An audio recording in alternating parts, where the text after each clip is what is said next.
Hello YouTubers, thanks for joining me today. I'm just making this video to show you how I wax my plastic frames. Now, because I'm not a very handy person, I've decided this is the easiest way for me.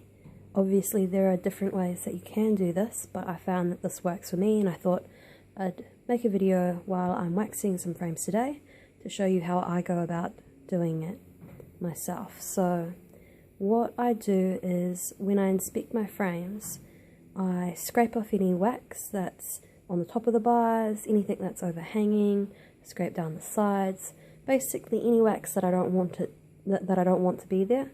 I will put it in a container. So last week it was in this green plastic bucket. There was quite a bit of wax and some honey in there, and what I've done today is I've scooped out the majority of that wax. I'll get to the rest of this in a bit, but I've scooped out the majority of that wax and I've put it in a rice cooker. So this is just an old rice cooker. It's used solely for wax. It's not in the best condition, but it does what I need it to do. Now I put the wax inside and I put the lid on, and it melts it for me. Now sometimes I find that it doesn't stay cooking. See, pops right out. So I use my hive tool.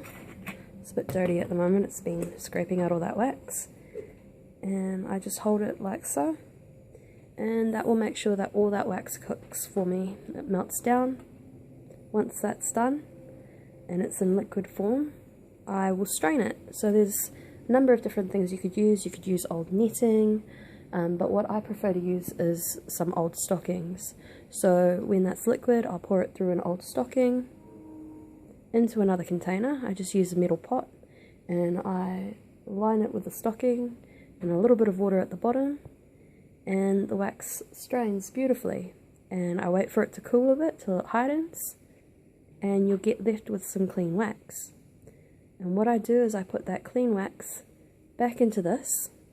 Obviously I will have cleaned it out with a paper towel, and then I'll put the wax back into it and melt it again, and then I can use a paintbrush. I just dip it in, wait till this gets a bit softer because it's gone hard from all the wax, and then once it's coated in wax, I just paint the frame, and that's how I do it. And then this is some wax that I had left over from the last time. I just left it in the pan. So when it gets to the stage that I put clean wax back into this, I'll just throw this in as well, which will be good because I've got a lot of wax frames to do today. Great, well thanks for joining, and I hope that you found this video somewhat helpful. And happy beekeeping. Alright, bye.